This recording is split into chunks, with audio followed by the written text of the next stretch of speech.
दास एक, जब हमारे पूज्य गुरुदेव जी सतलोक चले गए, उनका एक आश्रम बना हुआ है तलवंडी भाई, जिला फिरोजपुर के अंदर। तलवंडी भाई बोलते हैं उसको। छोटा सा कस्बा मंडी है, वहाँ आश्रम, और भी कई आश्रम हैं। बोगा के अंदर एक, खन्ना में भी था एक, नजफगढ़ के अंदर थे उनका आश्रम। तो तलवंडी भाई के अंदर उनके शिष्य बने हुए थे, तो वहाँ ये दास जाता था सेकंड संडे को सत्संग करने के लिए। उन्हीं की प्रार्थना पर कि एक सत्संग यहाँ कर जाया करो, गुरुदेव चले गए हैं। तो वहाँ उनका कोई रिलेटिव आया हुआ था, किसी वृद्धा की मृत्यु पर शोक व्यक्त कर, बुढ़िया मर गई थी कोई। वो शुक्र को आए थे, शनिवार को जाने की तैयारी कर रहे थे 12-1 बजे से। तब उन्होंने कहा कि आप सत्संग सुनकर जाना। जो हमारे गुरुदेव के शिष्य थे, वहाँ सेठ थे, लाला जी थे।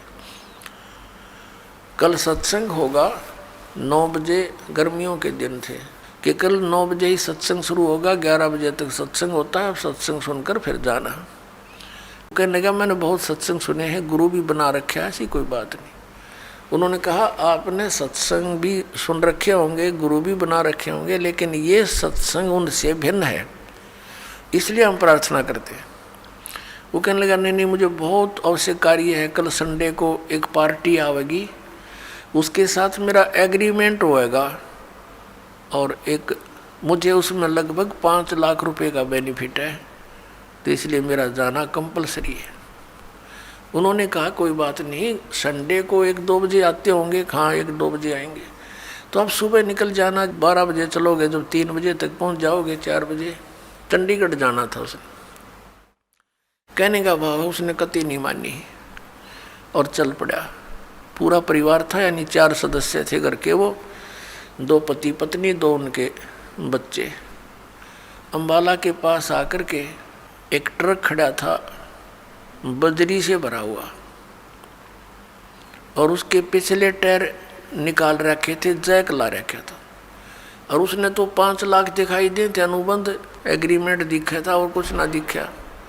पूरी स्पीड से जा रहा था, मारुति कार थी, उस ट्रक के नीचे घुस गए। प्रथम तो वो लागते मर लिए होंगे, रही खी कसर काट दी और जय कट गया, और पूरा लोडेड ट्रक उनके ऊपर पड़ गया। वहीं पर एट द सपोर्ट 4 मर गए। अब चाट ले उस 5 लाख ने सर पैदल ले।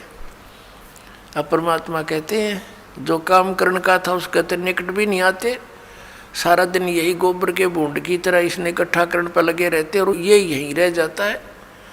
तो यहाँ परमात्मा कहते हैं राम नाम कड़ुआ लागे, मीठे लागे दाम, और दुविधा में दोनों गए, ये माया मिली ना राम।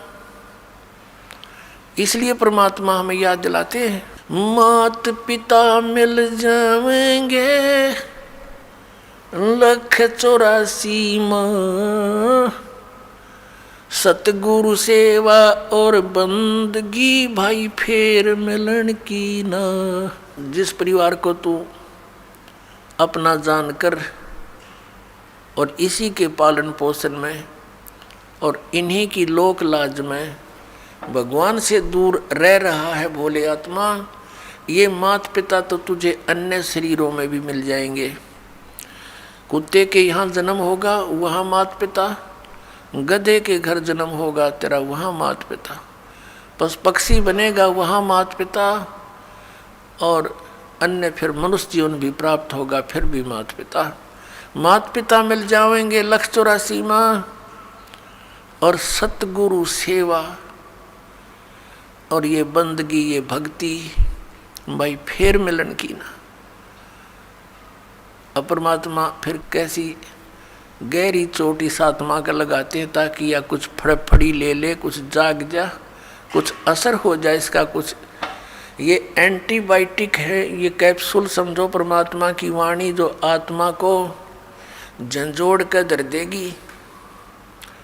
और इसके ऊपर जो तीनों गुणों का ये नशा बना हुआ है या भांग पी रखी है काल के इस झूठे सुख की, इस त्रिगुणमयी माया की, इसे मिलने वाले लाभ की, तो या उतरन लग जाएगी, कुछ कम हो जाएगी, इसका नशा उतरेगा आपको।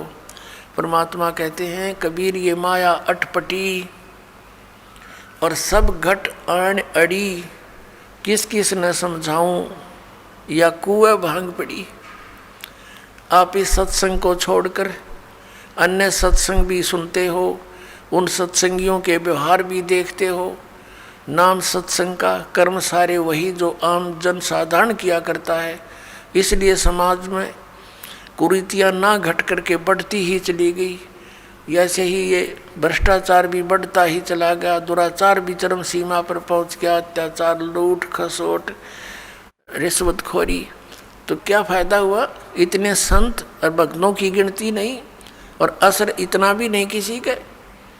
कारण क्या है कि वो संत नहीं, और संत के आदेश बिना विकार छूट नहीं सकते। संत का वचन में परमात्मा की दया होती है, उसके ही वचन से, उसकी सत्संग सुनने से प्रभाव बनता है।